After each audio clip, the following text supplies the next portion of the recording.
B R Patil ಹೇಳಿದಾರಲ್ಲ ಲಂಚ, ಅವ್ರು ಹೇಳಿರೋ ಪ್ರಕಾರನೇ ನಾನು ಹೇಳಿರೋದು. ಇಷ್ಟು ಕೂಡ ಅವ್ರ ಪಾರ್ಟಿಯವರೇ ಮತ್ತು ಸರ್ಟಿಫೈ ಮಾಡಿದಾರಲ್ಲ ನಮ್ಮ ಅವರ ಸೆಕ್ರೆಟ್ರಿ ರಾಯರೆಡ್ಡಿ ಅವರು, ನಂಬರ್ 1 ಕರ್ನಾಟಕ ಭ್ರಷ್ಟಾಚಾರದ ರಾಜ್ಯ ಅಂತೇಳಿ ಅವ್ರ ಪಾರ್ಟಿಯವರು ಹೇಳಿರೋದು. ನಾವು ಹೇಳಿದ್ರೆ ಅದು ತಪ್ಪು.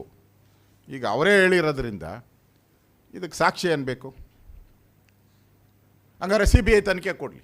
ಇಲ್ಲ, ಬಿ ಜೆ ಪಿಯವರು ಹೇಳೋದು ಆಪಾದನೆ ತಪ್ಪಿದೆ ಅನ್ನೋದಕ್ಕೆ ಸಿ ಬಿ ಐ ತನಿಖೆ ಕೊಡಿ. ಏನು ಇಲ್ಲ ಅಂತ ಹೇಳಿದ್ರೆ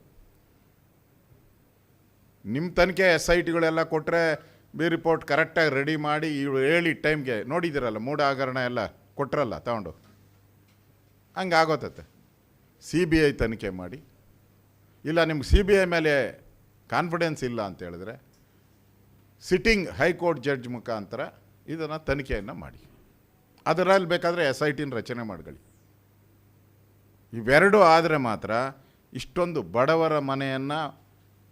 ಬಡವರ ಮನೆಯ ಅನ್ನಕ್ಕೆ ಕನ್ನ ಹಾಕಿದಂಥ ಈ ಕಾಂಗ್ರೆಸ್ಸಿನ ಲೂಟಿಕೋರರ ಸರ್ಕಾರ ಜನರಿಗೆ ಇವತ್ತು ಉತ್ತರ ಕೊಡಬೇಕಾಯ್ತು. ಸಿದ್ದರಾಮಯ್ಯನವರು ಮೌನ ಯಾಕಿದ್ದೀರಿ? ಮೂಗನಾದ ಆಡೇ ಆಯ್ತಲ್ಲಪ್ಪ, ಮೂಗನಾಗಬೇಡ ಅಂತ. ಮೂಗನಾಗಬೇಡ ಅಂತ ನಾನು ಸಿದ್ದರಾಮಯ್ಯನವ್ರು ಕೇಳ್ತಾ ಇದ್ದೀನಿ. ಮೂಗನಾಗಬೇಡ, ಬಾಯ್ ಬಿಡಪ್ಪ, ಇದು ನಿಮ್ಮ ಪಕ್ಕ. ಅವ್ರೇನು ಹೇಳ್ತಾರಲ್ಲ ಸಿದ್ದರಾಮಯ್ಯ ಅಂತ, ಅದೇನೋ ಈ ಮಿಮಿಕ್ರಿಯಲ್ಲಿ ಬರ್ತತ್ತಲ್ಲ ಜಮೀರ್ ಅಹ್ಮದ್ ಹೇಳೋದು, ಹಂಗೆ ಸ್ವಲ್ಪ ಬಾಯಿ ಬಿಟ್ಟು ಇದ್ರ ಬಗ್ಗೆ ಬಡವರಣವನ್ನು ತಿಂದಿದ್ದೀರ. ನಾಚಿಕೆ ಆಗಬೇಕು ನಿಮ್ಮ ಬಡವರಣ. ಇದನ್ನು ಸಿ ಬಿ ಐ ತನಿಖೆಗೆ ಕೊಡಬೇಕು, ಇಲ್ಲ ನ್ಯಾಯಾಂಗ ತನಿಖೆ ಮಾಡಬೇಕು ಸಿಟ್ಟಿಂಗ್ ಜಡ್ಜಿಂದ. ಈ ಆಗ್ರಹವನ್ನು ನಾನು ಬಿ ಜೆ ಪಿಯಿಂದ ನಾನು ವತಿಯಿಂದ ಮಾಡ್ತಾಯಿದ್ದೀನಿ. ಅದು ಅದಕ್ಕೆ ಮುಂಚೆ ಇನ್ನೊಂದು ಹೇಳ್ಬಿಡ್ತೀನಿ, ಆಮೇಲೆ ಲಾಸ್ಟಲ್ಲಿ ಪ್ರಶ್ನೆಯನ್ನು ಕೇಳಿ. ಆಮೇಲೆ ಇಲ್ಲಿ ಮಂಡ್ಯದಲ್ಲಿ ನಮ್ಮ ಜಿಲ್ಲಾಸ್ಪತ್ರೆ ಇದೆ. ಹಿಂದೆ ನಮ್ಮ ಬಿ ಜೆ ಪಿ ಕಾಲದಲ್ಲಿ ಅಲ್ಲಿ ತಮಿಳರು ಎಲ್ಲ ವಾಸ ಮಾಡ್ತಾಯಿದ್ರು. ಅಲ್ಲಿ ಆಸ್ಪತ್ರೆ ಇರೋದ್ರಿಂದ ಅದನ್ನು ಶಿಫ್ಟ್ ಮಾಡಬೇಕು ಅಂತ ಅವತ್ತು ನಮ್ಮ ಸರ್ಕಾರ ತೀರ್ಮಾನ ತೆಗೆದುಕೊಂಡು ಅದಕ್ಕೆ ಹಣ ಅಲಾಟ್ ಮಾಡಿ ಹೌಸಿಂಗ್ ಬೋರ್ಡಿಂದ ಮನೆಗಳನ್ನು ಕಟ್ಟೋಕ್ಕೆ ಸುಮಾರು 1200 ಇರಬೇಕು, 1200 ಮನೆ ಕಟ್ಟೋಕ್ಕೆ ಆದೇಶ ಮಾಡಿದ್ರಿ. ಹಣನೂ ಬಿಡುಗಡೆ ಮಾಡಿದ್ರಿ. ಈಗ 95% ಕಂಪ್ಲೀಟ್ ಆಗಿದೆ. ಈಗ ಏಕಾಏಕಿ ಇಲ್ಲಿ ಲೋಕಲ್ ಕಾಂಗ್ರೆಸ್ಸಿನ ಈ ಚಿತಾಮಣಿಯಿಂದ ಅಲ್ಲೋಗಿ ಎಲ್ಲ ಮುಸ್ಲಿಮಾನರು ಸೇರ್ಕೊಂಬಿಟ್ಟವ್ರು. ಅವ್ರಿಗೆ ಈಗ ಮೊದಲು 10% ಇತ್ತು, ಈಗ 15% ಆಗಿದ್ದಾರೆ. 100% ಅವರೇ ಸೇರ್ಕೊಂಬಿಟ್ಟಿದ್ದಾರೆ. ಕಟ್ಟಿರೋದು ಅಲ್ಲಿ ವಾಸ ಮಾಡ್ತಕ್ಕಂಥ ತಮಿಳ್ರು ಯಾರಿದ್ದಾರೆ, ಅಲ್ಲಿ ಆಸ್ಪತ್ರೆಗೆ ತೊಂದರೆ ಆಗ್ತೈತೆ, ನಾಳೆ ಸ್ಟೂಡೆಂಟ್ಗೆ ಸಮಸ್ಯೆ ಆಗಬಾರ್ದು ಅನ್ನೋ ದೃಷ್ಟಿಯಿಂದ ನಮ್ಮ ಸರ್ಕಾರ ಅವತ್ತು ತೀರ್ಮಾನ. ಇವತ್ತು ಏಕಾಏಕಿ ತೊಗೊಂಡೋಗಿ ಇವರೇ ಬಿಟ್ಟುಬಿಟ್ಟಿದ್ದಾರೆ. ತೊಗೊಂಡೋಗಿ ಅವ್ರಿಗೆಲ್ಲ ಹಿಂದೆ ಈ ಯಾರು ಈಗ ಮುಸಲ್ಮಾನರು ಇದ್ದಾರೋ ಅವ್ರಿಗೆಲ್ಲ ಹಿಂದೆ ಬಿಡಿ ಕಾಲೋನಿ ಮಾಡಿ ಅವ್ರಿಗೆಲ್ಲ ಜಾಗ ಕೊಟ್ಬಿಟ್ಟಿದ್ದಾರೆ. ಅಲ್ಲೂ ಜಾಗ ತಗೊಂಡು ಇಲ್ಲೂ ಜಾಗ ತಗೊಂಡಿದ್ದಾರೆ. ಅಂದರೆ ಈ ಸಿದ್ದರಾಮಯ್ಯನವ್ರ ಸರ್ಕಾರ ಟಿಪ್ಪು ಸರ್ಕಾರ ಅಂತ ಯಾಕೆ ಹೇಳಿದೆ ಅಂದರೆ ಇದೇ ಕಾರಣಕ್ಕೋಸ್ಕರ. ಹೆಂಗೆ ಬಿಟ್ರಿ ನೀವು? ಯಾವ ಅಧಿಕಾರದ ಮೇಲೆ ಅವ್ರನ್ನೆಲ್ಲ ಕರ್ಕೊಂಡೋಗಿ ಬಿಟ್ರಿ? ಪೊಲೀಸರಿಲ್ಲ ನಿಮ್ಮ ಹತ್ರ? ಕಾನೂನಿಲ್ವಾ? ಡಿ ಸಿ ಏನು ಮಾಡ್ತಾ ಇದ್ದಾರೆ? ಅಧಿಕಾರಿಗಳು ಕತ್ತೆ ಕಾಯ್ತಾ ಇದ್ದಾರಾ? ಹೆಂಗೆ ಹೋಗಿ ಒಳಗಡೆ ಸೇರ್ಕೊಂಡ್ರು? ಹಂಗಾರೆ ನಾಳೆ ಇಲ್ಲಿ ಇದು ಇನ್ನೂ ಜಿಲ್ಲಾ ಆಸ್ಪತ್ರೆ ವಾರ್ಡ್ಗಳವೆ, ಅದಕ್ಕೂ ಸೇರಿಸ್ಬಿಡಿ. ಎಲ್ಲ ಹಾಸ್ಟ್ಲಿದೆ, ಸ್ಟೂಡೆಂಟ್ ಹಾಸ್ಟ್ಲ್ ಇದೆಯಲ್ಲ, ಅದನ್ನು ಬಿಟ್ಬಿಡ್ರಿ. ಮುಸಲ್ಮಾನರ ಓಲೈಕೆ ಮಾಡೋ ಅಂಥದ್ದು ಇಷ್ಟು ನೀಚ ಕಾರ್ಯಕ್ಕೆ ಇವತ್ತು ಮಂಡ್ಯದಲ್ಲಿ ಮಾಡಿರೋಂಥ ಘಟನೆ. ಇವತ್ತು ಏನು ಜಿಲ್ಲಾಡಳಿತ ಏನು ಕತ್ತೆ ಕಾಯ್ತಾರ? ನಾವು ಆಗ್ರಹ ಮಾಡ್ತಾಯಿದ್ದೀರಿ, ಕೂಡಲೇ ಅದನ್ನು ತೆರವು ಮಾಡಬೇಕು. ಯಾರು ಫಲಾನುಭವಿಗಳಿದ್ದಾರೆ ಅವ್ರಿಗೆ ಮಾತ್ರ ಅದು ಸಿಗಬೇಕು. ಈ ಥರ ಅವ್ರು ಹೇಳ್ತಾ ಇದ್ದಾರಲ್ಲ, ಯಾರೋ ಬೀದರಲ್ಲಿ ಒಬ್ಬ ಹೇಳಿದ್ನಲ್ಲ, ನಮ್ಮಿಂದ ಸರ್ಕಾರ ಬಂದಿರೋದು, ನಮ್ಮ ಸರ್ಕಾರ ಇದು, ಹಂಗಾದರೆ ಇದು ಲೂಟಿ ಆಗೋಗ್ತೈತೆ. ಆದ್ದರಿಂದ ಇದನ್ನು ಕೂಡಲೇ ಯಾರು ಫಲಾನುಭವಿಗಳಿದ್ದಾರೆ ಅವ್ರಿಗೆ ಸಿಗಬೇಕು ಅನ್ನೋ ಆಗ್ರಹವನ್ನು ನಾನು ಮಾಡ್ತಾಯಿದ್ದೀನಿ. ಈಗ ಕೇಳ್ಬೋದು, ಪಕ್ಕ ಡೌಟೇ ಇಲ್ಲ. ಈಗ ಬಾಂಗ್ಲಾಯಿಂದ ಯಾಕೆ ಬರ್ತಾ ಇದ್ದಾರೆ ಅಂದರೆ, ಬಾಂಗ್ಲಾಯಿಂದ ವೆಸ್ಟ್ ಬೆಂಗಾಲಿಗೆ ಬರ್ತಾರೆ, ವೆಸ್ಟ್ ಬೆಂಗಾಲಲ್ಲಿ ಬಂದು ಅವರು ಅಲ್ಲಿ ಏನೇನು ಬೇಕೋ ದಾಖಲೆಗಳು ದುಡ್ಡು ಕೊಟ್ಟು ಅದಕ್ಕೆ ಮಾಡೋವಂಥ ಏಜೆನ್ಸಿನೇ ವೆಸ್ಟ್ ಬೆಂಗಾಲಲ್ಲಿದೆ. ಅಲ್ಲಿಂದ ಬಂದು ನಾವು ಬಾಂಗ್ಲಾ ಅಂತ ಬರಲ್ಲ, ವೆಸ್ಟ್ ಬೆಂಗಾಲ್ ಅಂತ ಬರ್ತಾರೆ.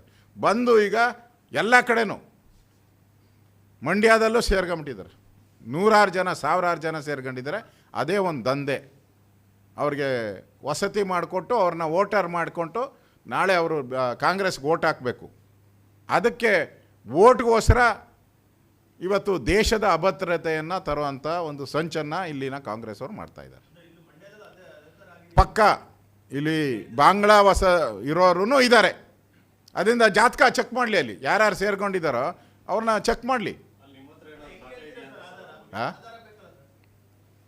ಈಗ ನಾನೇ ಹೇಳಿದ್ನಲ್ಲ ಆಧಾರ ಹೆಂಗೆ ಮಾಡ್ಕೊಂಡಿರ್ತಾರೆ ಅಂತ. ಯಾರು ಬಾಂಗ್ಲಾದಿಂದ ಬಂದಿರ್ತಾರೋ ಫಸ್ಟ್ ವೆಸ್ಟ್ ಬೆಂಗಾಲ್ಗೆ ಬರ್ತಾರೆ. ಅಲ್ಲಿನ ಸರ್ಕಾರ, ಮಮತಾ ಬ್ಯಾನರ್ಜಿ ಸರ್ಕಾರ ಇದಕ್ಕೋಸ್ಕರನೇ ಒಂದು ವ್ಯವಸ್ಥೆ ಇದೆ. ಅಲ್ಲಿನೆಲ್ಲ ಸರ್ಟಿಫಿಕೇಟ್ ತೊಗೊತಾರೆ, ನಾವು ಇಂಡಿಯಾ ಅಂತ ಮಾಡ್ತಾರೆ. ಅಂಥವ್ರು ಇದ್ದಾರೆ. ಅದನ್ನು ತನಿಖೆ ಮಾಡಬೇಕು. ಮಾಡಿದ್ರೆ ಅವರ ಅಲ್ಲಿ ಕೊಟ್ಟಿರುವಂಥ ಸರ್ಟಿಫಿಕೇಟು ಬೋಗಸ ಒರಿಜಿನಲ್ಲ ಅಂತ ತನಿಖೆ ಮಾಡಬೇಕು. ಅವರೇ ಹೇಳಿದಾರಲ್ಲ, ನಮ್ಮ ಪರಮೇಶ್ವರ್ ಅವರು ಗೃಹ ಸಚಿವರು, ಬಾಂಗ್ಲಾ ವಲಸಿಗರು ಇಡೀ ಕರ್ನಾಟಕದಲ್ಲಿ ಭಾಳ ಜನ ಇದ್ದಾರೆ, ನಾವೆಲ್ಲ ಅವ್ರನ್ನ ಹೊರಗಾಗ್ತೀರಿ ಅಂತ ಹೇಳಿದ್ದಾರೆ. ಪಾಕಿಸ್ತಾನ ಮತ್ತು ನಮಗೆ ಇಲ್ಲಿರೋವಂಥ ಮಾಹಿತಿ ಪ್ರಕಾರ 1,00,000ಕ್ಕೂ ಹೆಚ್ಚು ಜನ ಇದ್ದಾರೆ ಅಂತ ಕರ್ನಾಟಕದಲ್ಲಿ, ಮಂಡ್ಯದಲ್ಲಿ, ಇಡೀ ಕರ್ನಾಟಕದಲ್ಲಿ.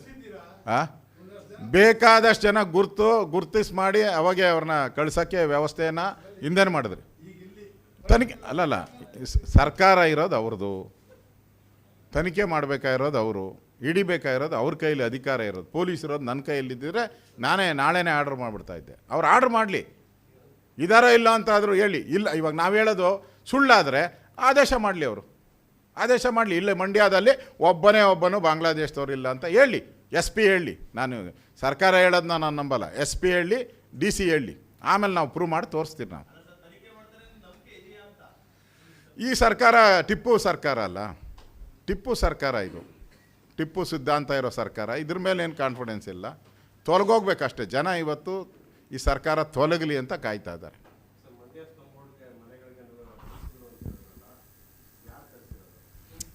ಇಲ್ಲಿನ ಚುನಾಯಿತ ಪ್ರತಿನಿಧಿಗಳೇ ಇದಕ್ಕೆ ಎಲ್ಲ ಇಲ್ಲಿನ ಡಿಸ್ಟ್ರಿಕ್ಟ್ ಮಿನಿಸ್ಟ್ರಿ 7 ಜನನೂ ಸೇರಿಸಿನೇ, 7 ಜನ ಸೇರಿಸಿ.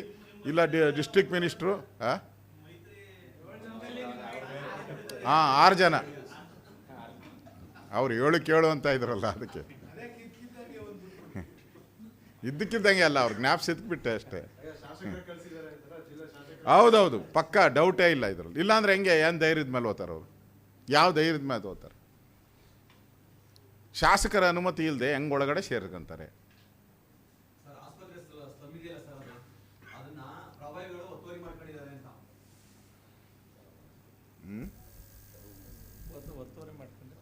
ತೆರವಾಗಬೇಕದು, ಒತ್ತುವರಿ ಮಾಡ್ಕೊಂಡೆ ತೆರವಾಗಬೇಕು ಆಸ್ಪತ್ರೆ.